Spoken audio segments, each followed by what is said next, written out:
अस्सलाम वालेकुम। आमिर मकसूद बसरा अज की नवी पंजाबी कहानी के नाल। एक चौधरी जिहड़ा इलाके का एक वड्डा चौधरी हुंदा है, उहदी सैकड़ियां एकड़ उहदी जमीन हुंदी है, उहनूं घोड़े पालन का बड़ा शौक हुंदा है।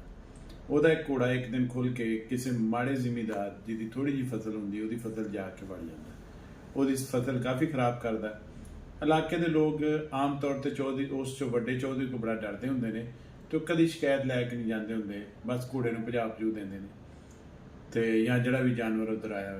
लेकिन जी फसल हूँ घोड़ा खराब करता है, उस माड़े जिमीदार का मुंडा बड़ा दलेर होंदा ते समझदार होंदा।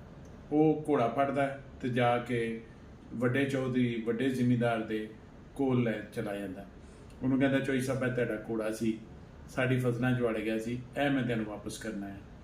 चौधरी अपने मुलाजम बुलांदा, कहता घोड़ा बन जाके तो पुछदा पुत्र तेरा कितना नुकसान होया। वो कहता चौधरी साहब कोई एडा खास नहीं, बस एक पैली खराब की कुछ होर फसलों च वड़िया। वो तेन पता घोड़ा जिथे वड़ जाए तो पूरी पूरी फसल ही लै जाता। समझो 2-4 एकड़ जिहड़े ने उन्हें वो सज्जे खब्बे करते हैं।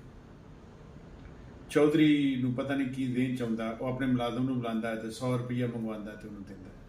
उस दौर दे विच 100 रुपया बड़ी वड्डी रकम सी।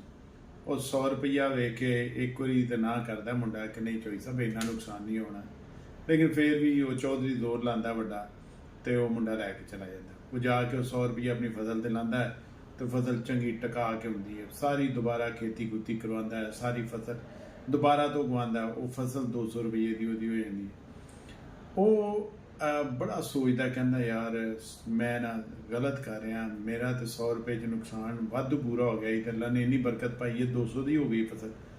वो जाता उस चौधरी को जाके कहता वड्डे चौधरी ने चौधरी साहब 100 तुहाडा मैं वापस करना है, मैनू वाधू फायदा हो गया तो 100 जिहड़ा ना हुण मेरा बनता नहीं, तो मेहरबानी तुहाडी तुसीं उदों ख्याल कीता सी। चौधरी बड़ा खुश हुंदा, वो 100 होर कढ के उन्होंने दे देना।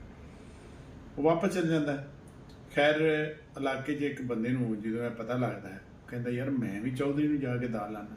वो राती किते घोड़ा बज्झा होंदा, वो खोल देंदा तो उन्होंने खोल के ते अपनी पैली च जाके छड़ देंदा। तो सवेरे जाके वो चौधरी को घोड़ा ले जाता है तो कहता चौधरी साहब घोड़ा जिहड़ा सी ना तुहाडा खुल गया सी ते इन्हें मेरे 2-4 एकड़ तबाह कीते ने, पर तुहाडी मेहरबानी कोई गल नहीं, तुसीं वड्डे भाई हो, कोई नहीं एडा मसला। वो चौधरी जिहड़ा ना वो कहता गल सुन मेरी, वो जिदा का पिछली बारी घोड़ा खुलिया सी तो फलाने के मुंडे की फसलों च गया सी, उदों तो असीं घोड़ियां नूं बन पाने। बन का मतलब होंदा उन्हां दी लत्तां भी रात नूं बन दिंदे आ।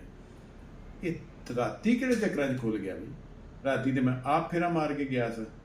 तो यह मतलब वो अखां च शर्मिंदगी आउंदी है निक्के चौधरी निक्की जिमीदार दे, तो चौधरी वड्डा समझ आंदा, कहंदा एवें दावा ना नहीं हुंदा, यह सारे काम नीतां दे हुंदे ने, दावा ना कभी कुछ नहीं हुआ। ये वाला आर्टिकल आपने देखा, ये आर्टिकल है 4500 में blue navy blue with red contrast के साथ। इसमें आपको बच्चे का भी आर्टिकल मिलेगा, बड़े का भी मिलेगा, और आपको बहुत पसंद आएगा। बड़े छोटों का मिला के खरीदें और कोई भी फंक्शन हो उसको खूबसूरत बनाए। देखें ये रेड कंट्रास्ट कितना अच्छा लग रहा है, ये कॉलर पे बड़ा अच्छा काम, बैन पे बहुत अच्छा हुआ है, आपको ज़रूर पसंद आएगा। maqsood.pk MAQSOOD.pk।